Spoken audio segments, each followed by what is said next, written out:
के जीवन में बहू बनकर कौन आती है। नमस्कार दोस्तों, गुरु पुराण में कहा गया है कि संसार में कोई भी रिश्ता संयोग से नहीं बनता। हर रिश्ता पिछले जन्मों के कर्मों से जुड़ा होता है। लेकिन क्या आपने कभी सोचा है कि एक सास के जीवन में बहू बनकर कौन आती है? क्या वह केवल बेटे की पत्नी होती है या भगवान द्वारा भेजी गई कोई आत्मा? आज की यही कहानी आपको सोचने पर मजबूर कर देगी। वीडियो को अंत तक जरूर देखें। बहुत समय पहले वृंदावन के पास एक छोटे से गांव में गौरी देवी नाम की एक वृद्ध महिला रहती थी।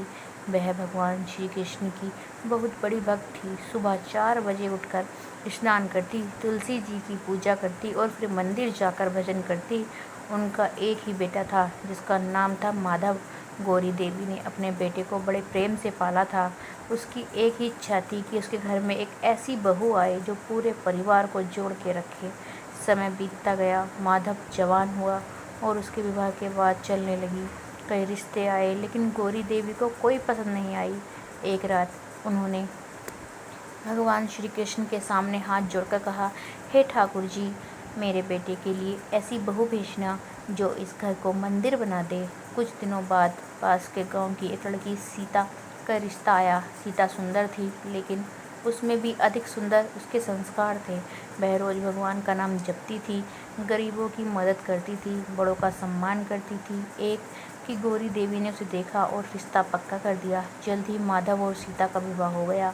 जब सीता पहली बार अपने ससुराल आई तो उसने सबसे पहले घर के मंदिर में जाकर भगवान को प्रणाम किया, फिर अपनी सास के चरण छुए। गौरी देवी खुश तो हुई लेकिन उसके मन में एक संदेह था।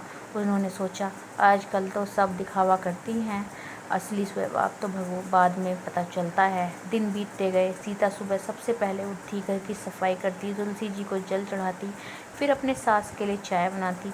वो हर काम मुस्कुरा के करती थी लेकिन गौरी देवी उसकी परीक्षा लेती रहती थी। कभी बिना वजह डांट देती, कभी छोटी छोटी गलतियां निकालती।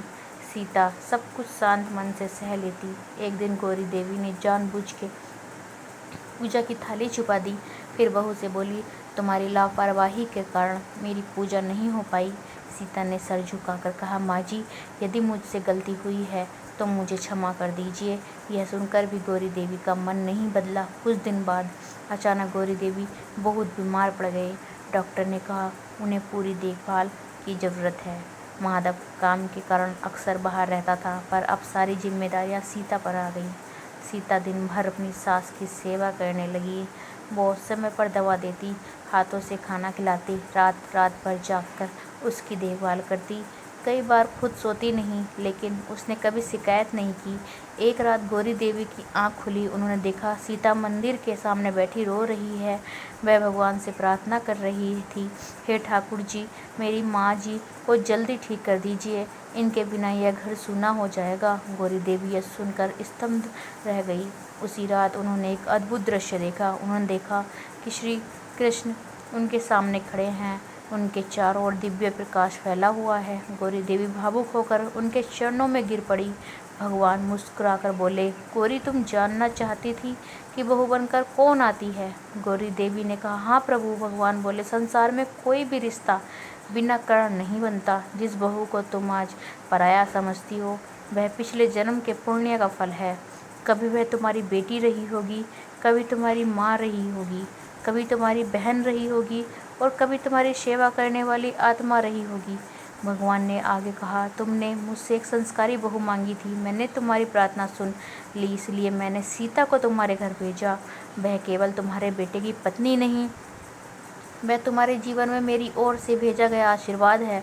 गौरी देवी की आंखों से आंसू बहने लगे। उन्होंने कहा, प्रभु, मुझसे बहुत बड़ी भूल हो गई।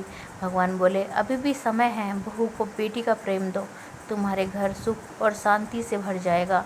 सुबह हुई, गौरी देवी की आंख खुली। उन्होंने सीता को अपने पास बैठा भगवान का नाम जपते देखा। उन्होंने बहू का हाथ पकड़ लिया, आंखों में आंसू थे। गौरी देवी बोली, बेटी, मुझे माफ़ कर दो, मैंने तुम्हें हमेशा पराया समझा, लेकिन आज समझ आया कि बहू बनकर भगवान का आशीर्वाद घर में आता है। सीता भी रो पड़ी। उसने अपनी सास को गले लगा लिया। उस दिन पहली बार दोनों में माँ बेटी जैसा प्रेम महसूस किया। समय बीतता गया। गौरी देवी स्वस्थ हो गई। घर में सुख, शांति और प्रेम का वातावरण बन गया। गांव के लोग कहते थे, यह घर नहीं मंदिर है। दोस्तों, शास्त्रों में अनुसार हर रिश्ता भगवान द्वारा तय किया जाता है। बहू केवल बेटे की पत्नी नहीं होती, घर की लक्ष्मी, परिवार का सौभाग्य और भगवान का दिया गया आशीर्वाद होता है। जहाँ सास बहू को बेटी समझे, वहीं सास को माँ, वहाँ स्वयं भगवान निवास करते हैं। राधे राधे, जय श्री कृष्ण। अगर आपको मेरी यह वीडियो पसंद आई हो तो मेरे चैनल को लाइक और सब्सक्राइब जरूर करें। राधे राधे, जय श्री कृष्ण। अपनी राय कमेंट्स में ज़रूर लिखें। Thank you.